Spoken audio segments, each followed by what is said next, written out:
अस्सलाम वालेकुम। पाकिस्तान में आजकल बड़ा शोर मचा हुआ है कि आने वाले साल में 2022 की बात हो रही है, $1 की कीमत 180 पाकिस्तानी रुपए हो जाएगी। मेरे ख्याल में ये चीजें उसी तरह बढ़ रही हैं। जब मैंने अपने एक व्लॉग में ये प्रेडिक्शन की थी कि बड़ी जल्दी पाकिस्तान में डॉलर की कीमत 350 रुपए हो जाएगी। अब ये जो लोग कहते हैं कि 2022 तक डॉलर की कीमत 180 रुपए हो जाएगी, मेरे भाई 172 रुपए से ऊपर डॉलर की कीमत तो हो चुकी है। बाकी बीच का जो सफर है 180 का और 172 का, ये तो हम इस महीने के अंदर तय कर लेंगे, क्योंकि जिस तरह से हम लगे हुए हैं बयानात देने के लिए और अमली इकदाम जो हमारे कुछ भी नहीं है। बड़ी अफसोस की बात होती है कि हम अपने दामन में झांकने के बजाय कीचड़ जो है वो दूसरों के ऊपर उछाल रहे हैं और मुल्क की इकॉनमी जो है वो तबाही के दाने के ऊपर खड़ी हुई है। आइए मैं आपको पहले ये बताऊं कि पाकिस्तान की जो मुख्तलिफ मनी एक्सचेंजेस मार्केट्स हैं, वहां पे सिचुएशन क्या है। पाकिस्तान के अंदर भी तकरीबन और डॉलर के 3 से 4 रेट्स पाए जाते हैं। अगर एक वक्त में डॉलर की कीमत कराची मनी मार्केट के अंदर 170 रुपये है, उसी टाइम में पेशावर में 172 रुपये होगी। इसी तरह लाहौर में अगर डॉलर की कीमत 171 रुपये है, तो जाहिर सी बात इस्लामाबाद मार्केट जो है उसका लाहौर का भी डिफरेंस है, लेकिन इतना ज्यादा नहीं है। इसी तरह कोयटा की बात करें, लेकिन कोयटा में कहा यह जाता है कि वहां डॉलर की कीमत में जो उतार चढ़ाव आता है वो ज्यादातर सीजनल होता है, और वो सीजन कौन से हैं? हज और उम्रे की बात हो रही है। स्टेट बैंक ऑफ पाकिस्तान इन सारे जो मनी एक्सचेंजर हैं उनको लाइसेंस जारी करता है। स्टेट बैंक ऑफ पाकिस्तान को ये भी ख्याल करना चाहिए कि मार्केट के अंदर, जो मैं मनी मार्केट की बात कर रहा हूं, ये मनी एक्सचेंज मार्केट की बात कर रहा हूं, जो ग्रे एरियाज हैं उनको बंद किया जाए, या इसको हम आसान अल्फाज में ये कह सकते हैं कि मनी एक्सचेंज मार्केट के अंदर जो लीकेजेस हैं उनको भी कंट्रोल करना चाहिए। स्मगलिंग का जो इशू है, जो डॉलर की बात हो रही है, उसके ऊपर शायद ध्यान कम है, लेकिन अवाम को दूसरी तरफ लगाया हुआ है कि जनाब वाला दरामदात जो हैं उसमें इजाफा हो गया है। हमारी एक्सपोर्ट जो है वो 25 से 30 बिलियन डॉलर्स की हैं, इंपोर्ट्स जो है हमारी तकरीबन 70 बिलियन डॉलर्स की हैं। तो इसलिए कुछ 30 बिलियन डॉलर्स का जो है ना वो गैप है, तो वो गैप जो है जनाब हम लोग जो है वो पूरा करने के लिए हाथ पांव तो जरूर मार रहे हैं, लेकिन उस गैप की वजह से डॉलर की डिमांड में इजाफा हो रहा है, जिससे कीमतों में, मतलब कि डॉलर की कीमत में इजाफा हो रहा है।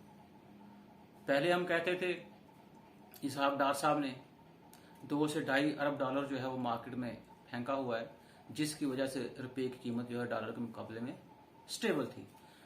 अब देखा जाए तो पिछले 2 हफ्ते पीछे चले जाए आप, उसमें आप देखें आपको ये खबरें मिलेंगी कि स्टेट बैंक ऑफ पाकिस्तान ने भी वो प्रीवियस गवर्नमेंट की कॉपी की और 1.2 बिलियन डॉलर जो था उन्होंने मार्केट के अंदर फेंका था। लेकिन अनफॉर्चुनेटली हुआ क्या कि वो रुपए की कीमत जो है मुस्तहकम ना हो सकी डॉलर के अगेंस्ट।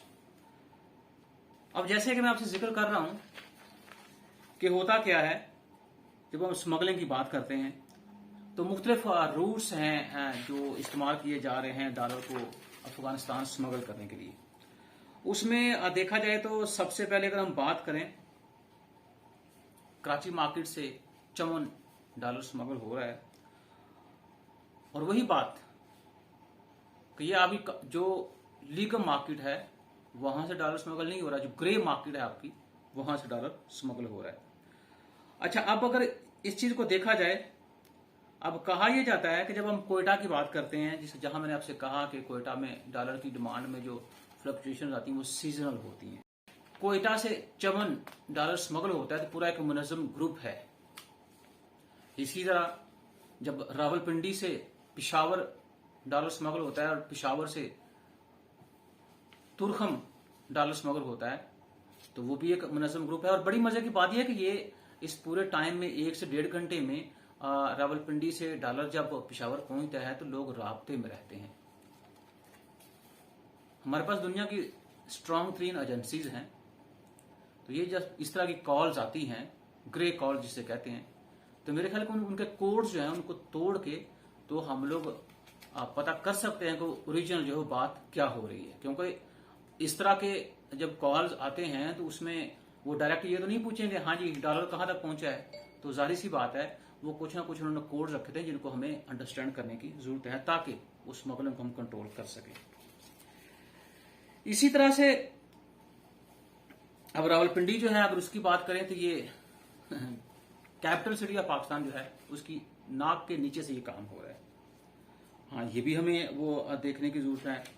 तो ये सारी चीजें आपसे मैं बता रहा हूं, पेशावर से तोरखम, कोयटा से चमन, कराची से चमन या रावलपिंडी से पेशावर जो स्मगलिंग हो रही है डॉलर की, इससे तो हमें यही पता चल रहा है कि पाकिस्तान से अफगानिस्तान डॉलर की स्मगलिंग जो है वो इतना मुश्किल काम नहीं है।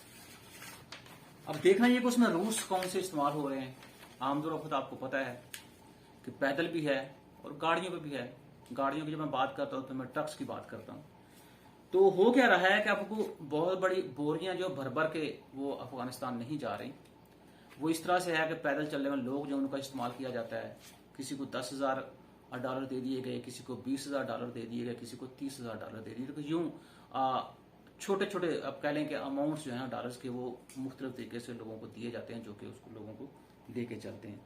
और जो ट्रक ड्राइवर्स हैं उनका तो आपको पता ही है, वो ट्रक के अंदर 100 इस तरह के खाने होते हैं। यहाँ ये छोटी छोटी, अब $10,000 की बात करेंगे तो मैक्सिमम इतनी बड़ी गड्डी बनेगी। 20,000 की बात करेंगे 2 गाड़ियां, तो ये इतनी छोटी अमाउंट में ट्रकों के अंदर डॉलर को छुपाना मेरा ख्याल कोई बड़ी बात नहीं है। लेकिन मकसद ये है कि ये सारी चीजें जो है जनाब वाला ये हो क्यों रही हैं। क्लोज बॉर्डर है, उसके बावजूद अगर डॉलर स्मगल हो रहा है तो इसका मतलब ये है कि गवर्नमेंट जो वो कहीं ना कहीं उसके आला अफसरान जो हैं या ओहदेदारान जो हैं वो इसमें इन्वॉल्व है। इसको आम ज़बान में ये भी कह सकते हैं कि ये चूंकि उनके अपने इंटरेस्ट्स हैं और शायद उन इंटरेस्ट्स को उन्होंने मलहूज़े खातर रखा हुआ ना कि कौमी मफाद को। और दूसरी बात, पाकिस्तान में जो डॉलर की कीमत है और अफगानिस्तान में जो डॉलर की कीमत है उसमें तकरीबन 8 से 10 रुपए का फर्क है।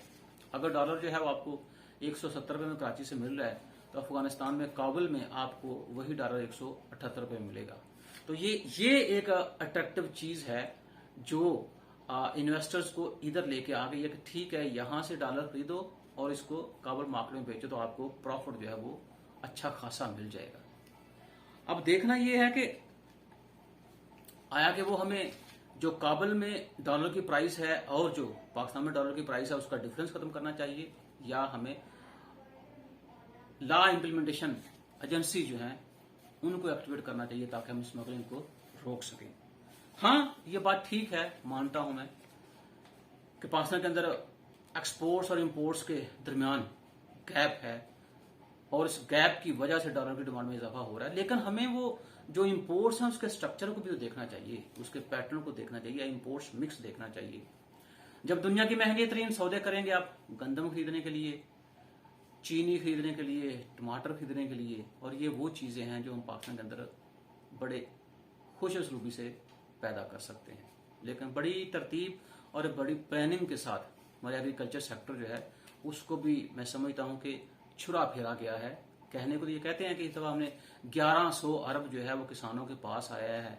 देहात में लोग खुशहाल हैं जनाब बोला, देहात में लोगों की आमदन में इजाफे की वजह से जो है वो इंपोर्ट चीजें कर रहे हैं। ये governor state bank of Pakistan का बयान है कि मुल्क के अंदर लोगों की आमदन में इजाफे की वजह से लोग जो है इंपोर्ट्स कर रहे हैं जिसकी वजह से डॉलर की डिमांड में इजाफा हो रहा है। लेकिन जो असल बातें हैं शायद उसकी तरफ तो जो कम दिला रहे हैं ताकि पता ना चले कहाँ ये जा रहा है कि एक तो पाकिस्तान की जो बिगड़ती हुई तजारती सूरत हाल है, वो बिगड़ती तजारती सूरत हाल का मतलब यही है कि इंपोर्ट ज्यादा इंपोर्ट एक्सपोर्ट्स कम है, एक वो भी रीजन है।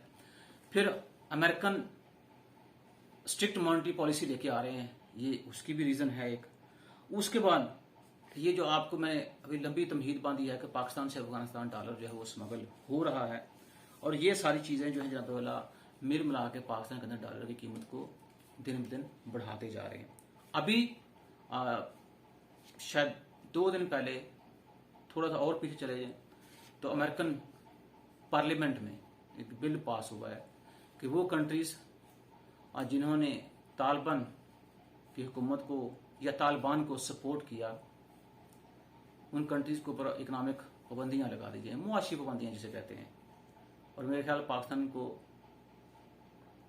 बलि का बकरा बनाया जा रहा है।